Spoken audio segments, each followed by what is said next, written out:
Urgiti Gogo. Oh. Pukati Bedo. Ijatone Chimbeo. Wow. Oh. Chimbeo. Saka jende oda kumudza kuti chiistani.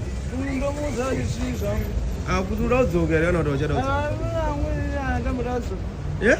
Ine. Ndinasa mvura hangu ndinorowa maraundi. Kasi unorowa dombe? Dombe. Kusangana kwatikuita zvakare pachannel ino, channel yeZimWitness TV.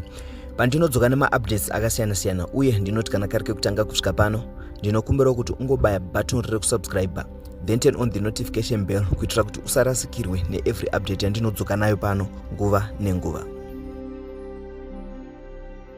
Ladies and gentlemen, I'm back again ne-sad news to those vaitevera nyaya yaChihombe. At first Chihombe aigara mustreet and Felix Stunmaster took him akamutsvagira pekugara ndokutanga kushanda naye.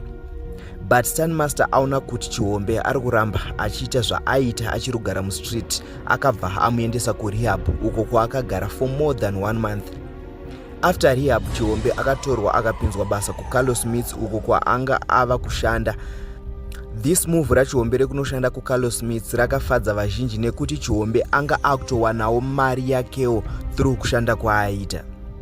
But Chihombe azongosvika pakurwadzisa those vaimubatsira pamwechete nekumusapota after atiza kuCarlos Smith kwaanga ava kushanda.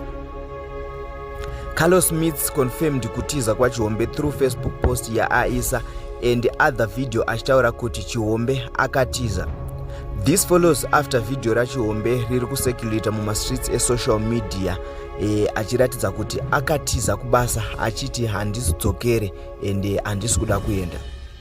Ladies and gentlemen, ndoda kuplayera video raChihombe ari pabasa and after atiza basa kuti the difference yanga yavapo and before achatanga. Ladies and gentlemen, ngatisangane mu-comment section muchitiudzawo zvamunofunga about this story yaChihombe iyi yekuti munhu aigara mustreet ndokubva atorwa akatanga kuchengetwa, then after that ava kutiza futi paanga ava kuchengetwa ava kushanda pacho. Chimbeo. Isa. Urgiti Gogo. Oh. Pukati Bedo. Ijatone Chimbeo. Wow. Oh.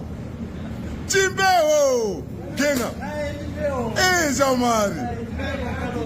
Chimbeo. Jamari. Iwe sanga parukiti.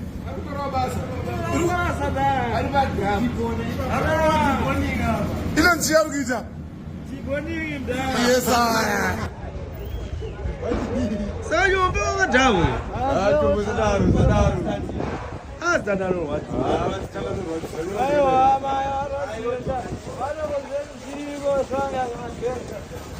So chii chakaitika iwe kuti kudai? Ora chii chamatadza kuwirana? Saka jende oda kumudza kuti chiistani. Ndomudza kuti chii zvangu. Kuti uda kudzokera yana kuti wachada kudzoka. Ndamudza. Eh? Ine. Ndinasa mvura hangu ndinorowa maraundi. Kasi unorowa dombe? Dombe. Saka unotaka nei? Unorowa nedombo? Dombe. Asi unorowa nedombo? Saka chii mastanza erumano? Mastanza. Magona. Yeah? Magona. Saka uri kuti chii? Saka kuti stanza akusiyako? Yeah? Musemani? Wanga usingatambire? Ndinotambira. Mwedzi wangoperera. Wangoni mazana ndine. 3 weeks. Wangosara 5. 7 days. Mutambire vana kusiya. Saka atiza here kana tokatiza? Ndangobva. Akaziziva here mudaro? Saka asitomboziva kuti uri? Saka tikafonera Stunmaster kuti auye panapa uno. Eh? Tinoda kuti kauya akutori. Oende kauri apo. Katende ndiwe umere kama mnyanga kwekuti andanda ndega. Famba ndega unoti mbomshida tsoro manda bone mwana wembe Saka wewe sagiri kupa mari. Wani mari izo. Asi angasandona mari amuna. Bari zviri nani ndezvipi wewe kuti uende kubasa kwanga uri. Zvitonani. Zvitonani papi? Tikangazota saka rangu zvangu shoma zvodoka. Ndoende soma kusendeswe vamwe vadaro. Wobva mari. Ndakafasta ndamusvika uko zvodoka. Ndakazosiya sada ipotoro rangu. Ndodzora. Saka niwe chiri nani nyepi kuti wangashanda mubhucha iwewe. Wobva wasiya kubhucha wobva wauya uchifamba nesagi. Ndozvinani. Saka wakabvire?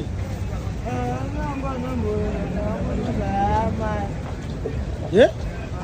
Saka Sun Master kana ida kuona anokuona. Ndandona ndedze ndoendeko. Ndiblazi yangu ndosvika. Because I know I'm not